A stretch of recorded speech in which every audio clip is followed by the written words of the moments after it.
Hello, everyone. So, I wanted to give y'all my thoughts on the monkey to assist you if you are writing about the monkey for Essay 2. So, the monkey, it was released in 2025 and it was directed by Osgood Perkins. Fast fun fact: Osgood Perkins is the son of Anthony Perkins, who played Norman Bates in Psycho. So, Osgood Perkins has a father who is a horror legend, and now his son is making horror movies. But this is a different sort of horror movie, I would say.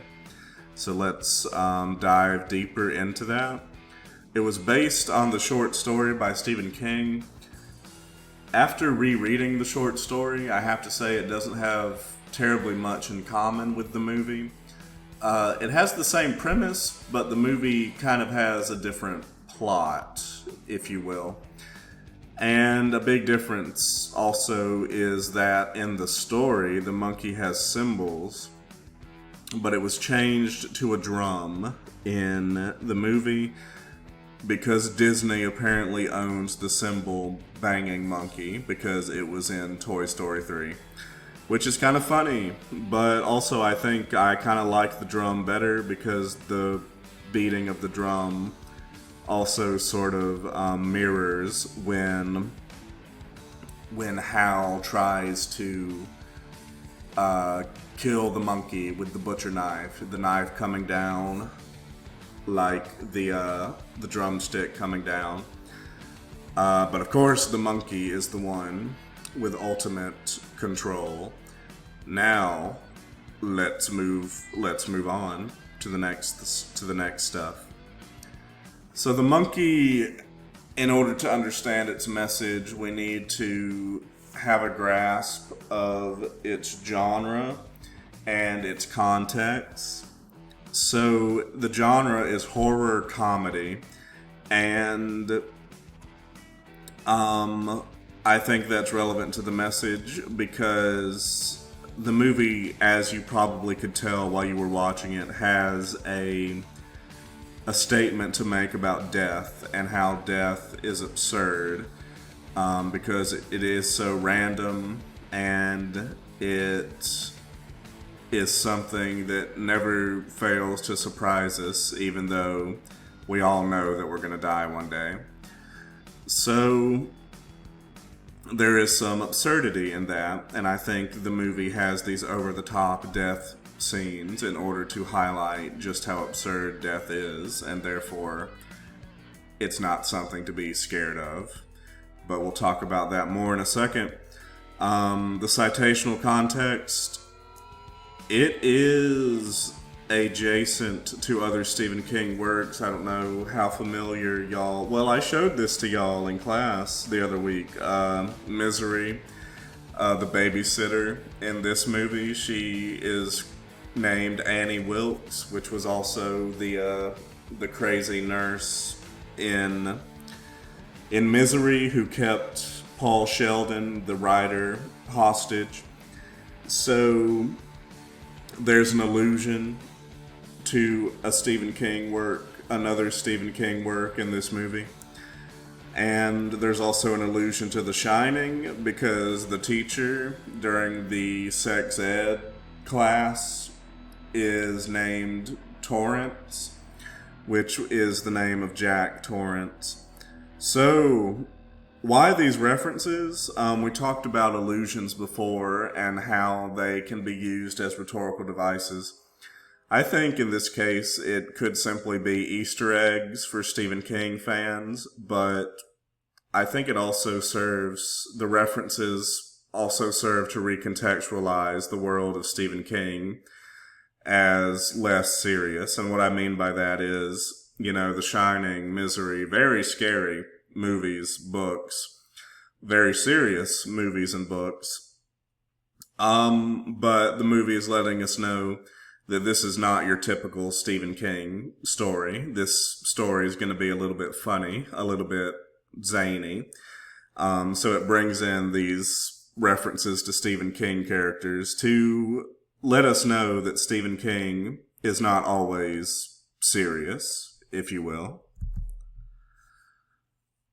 There are several symbols in the monkeys and the monkey. There are several symbols in the monkey that help send its message, and of course you have to analyze at least one in the paper. And the ones that I picked out would be the monkey himself, the well where they try to dispose of the monkey, the wasp nest, and the bowling ball. So you aren't limited to these. If these aren't, I'm not saying these are the ones you have to pick from to write about, but these are the ones that I thought were pretty prominent. So what's going to happen is I'm going to go through the rest of the slides and we'll come back to them because I probably will mention them in the course of discussing the rest of the PowerPoint. So as I was alluding to before, the film very much has a statement to make about how death is absurd. And because death is so absurd, it's not something we should fear, as we sometimes do. The purpose of the over-the-top death scenes is to make us laugh. We're supposed to laugh at how absurd it is. For example, the woman showing Hal around Aunt Ida's house. The fact that she, gets blown away after opening that door. And then Hal is covered in blood. That's just absurd. That's crazy. So we're meant to laugh at these over-the-top death scenes because it shows us that death is not so scary. It denies death its power when we can laugh at it, in other words. So I think on one level the movie is saying death is nothing to be afraid of. It's everywhere. It happens to everyone. It'll be okay. And that leads me to the whole notion of life as being the one who dishes death out, if you will. On the monkey's box, which itself could be a symbol now that I think of it, it says that it's like life. And there's this line that keeps coming up over and over again. And as we said, if something comes up over and over again, it's probably significant to the message of the work. Everybody dies, that's life, is said several times. And what the movie is saying, I think, is that life is in control of death. It's not the other way around. And as such, you shouldn't let death control your life, the movie says. And that leads me to the theme of grief, because the whole conflict of this movie, if you notice, is Bill's struggle to move on after he loses his mother. And because he can't move on, and because he's on this revenge quest where he tries to kill Bill using the monkey, he causes all this destruction. He wipes out basically all of Casco, Maine, because he never properly processed his grief. And the movie is saying you should process your grief, because if you don't, you're just going to cause more destruction. So I think that's another lesson or message the movie has for us. Something else is, I don't think it's an accident, because nothing is an accident, like they say in the movie, that Bill and Hal are twins. Twins, in fiction, there's often some sort of symbolism associated with them. Twins are said to have some sort of special connection, and I think that connection obviously is severed in the movie. Your twin, it's said should be the person who is always by your side, right? They are the person you can always count upon because you were born at the same time as them. You have this unique bond, there's someone you can always count on to be with you by your side. And I think that ties into the whole idea that you should never go through grief by yourself. You should always have someone to talk to, so you can process your grief and deal with it. Because Bill isolates himself in that booby-trapped fortress or what have you. And he also has the monkey in front of some sort of shell. I tried to make sense of that, and I think you could just interpret it as being inside of your shell instead of being out in the world, right? Moving on from your grief, and not bottling it up. And of course, their name is Shellborn, so maybe Bill needs to be born out of his shell, or what have you. But yeah, don't deal with grief alone, the movie says. You need someone to help you work through that grief. You need your family, and I think family is depicted as important in the movie. I think it's a major theme in the movie. The monkey, if we're talking about him as a symbol, he can represent life, right? And how life randomly takes people away. He also can represent generational trauma. He's passed down from father to son. And he sort of haunts the Shellborn family. And in order to resolve that trauma, the families need to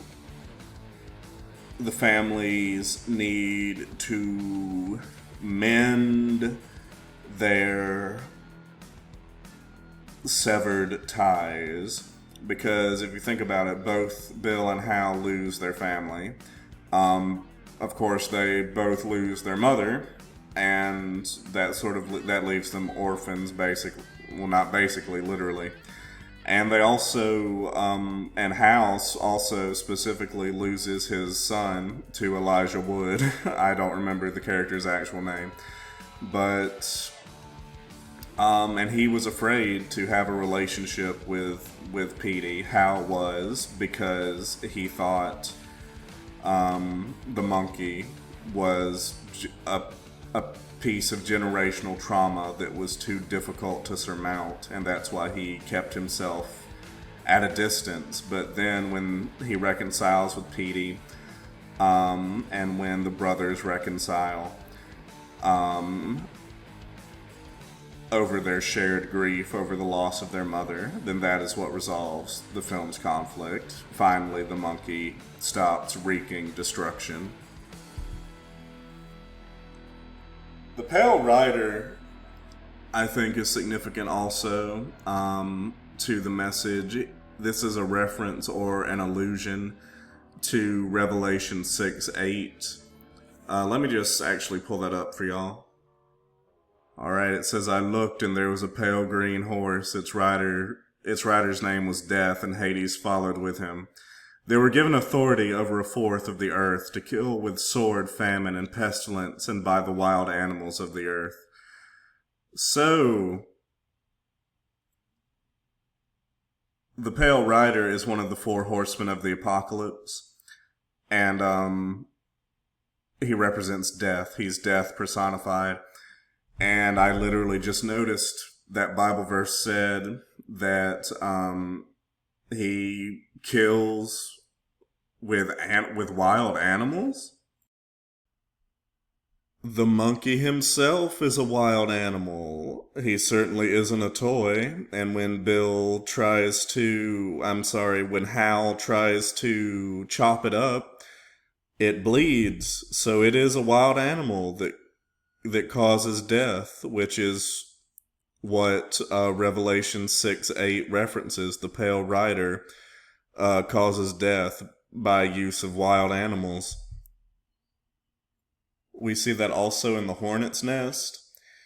And I think we also see that at the very beginning when a mouse chews on that rope and it causes a chain reaction that causes the guy at the pawn shop to lose his intestines.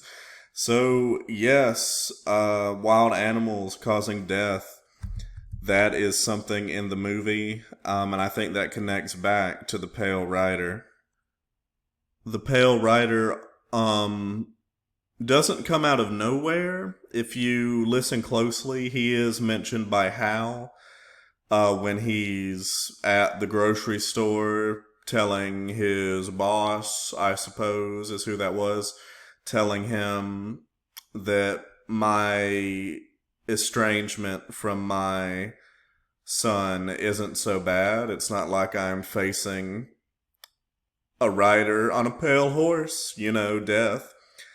And then he's mentioned by Bill when he wants the monkey to kill Hal. Right before he tells the monkey to kill Hal specifically, he references the rider on the Pale Rider.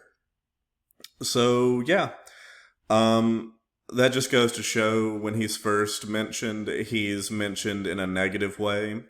But by the end of the movie, he sort of becomes a comfort because when Hal sees him, he no longer thinks he's bad. He just thinks he's a part of life, and he reigns sovereign over all death, not the monkey. And that seems to be a comfort to Hal because that's when he says, "Let's go dancing." Let's just continue with the dance, if you will, of life, because death is part of life. And that doesn't mean we have to stop living, does it? Now, that leads me to my final thoughts on the movie. I think it is pretty self-evident that it is confronting one of humanity's oldest problems, death. It says that death is inevitable. Sometimes it's unexpected, random, brutal, bloody, horrible. But it's nothing to be feared because it happens to everybody and that's life. And if you have someone by your side with whom you can dance the dance of life, then you'll be okay. To return to the symbols briefly, you can't get rid of death by trying to dispose of it. Like they tried to with the well where they chucked the monkey. And also, the bowling ball. Remember, it has Lois's name on it, the name of the mom. And I think when Hal is killed, I'm so sorry, when Bill is killed by the bowling ball crushing his head, at the end, it's him reuniting with his mother, or death, taking him to his mother because he had, such a hard time. Maybe it's for the best that he ends up with her in the end because he went to such extreme lengths to avenge her death. He became so obsessed by it.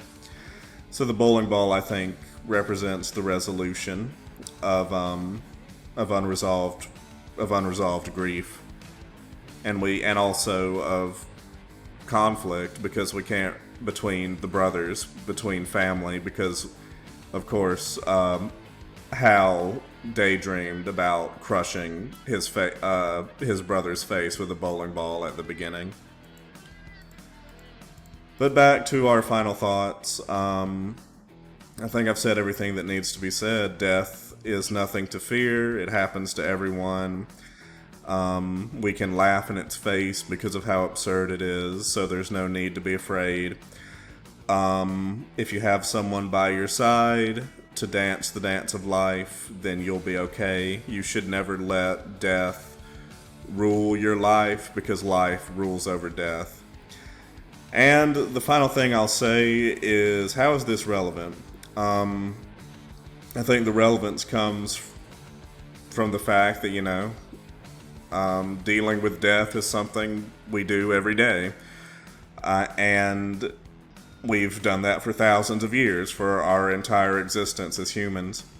I did think it was rather, I don't want to say funny, but I mean, that goes along with how this movie is kind of funny. That when I was preparing this lecture, a while ago, maybe a few weeks ago, Senator Joni Ernst said, "We are all going to die," when people were upset about Medicaid potentially getting cut. And, I mean, she's right. We're all going to die. So, it's something we should remind ourselves. That doesn't mean I think Medicaid should get cut. You know what I'm saying. But I think it's just an example of how our mortality is something we contend with every day, all the time. We've had horrible deaths this summer with those lawmakers from Minnesota recently, Jonathan Joss, and it's rough, but if we stand by each other, I think we will all be okay. And isn't that just beautiful? So those are my thoughts on The Monkey. I hope this gave you some insight and helps you with Essay 2. Thank you guys. I will see y'all next time.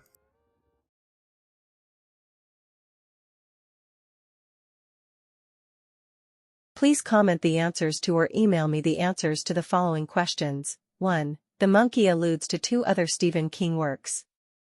What are these works? 2. What does The Monkey say about grief? A. That it is best dealt with alone.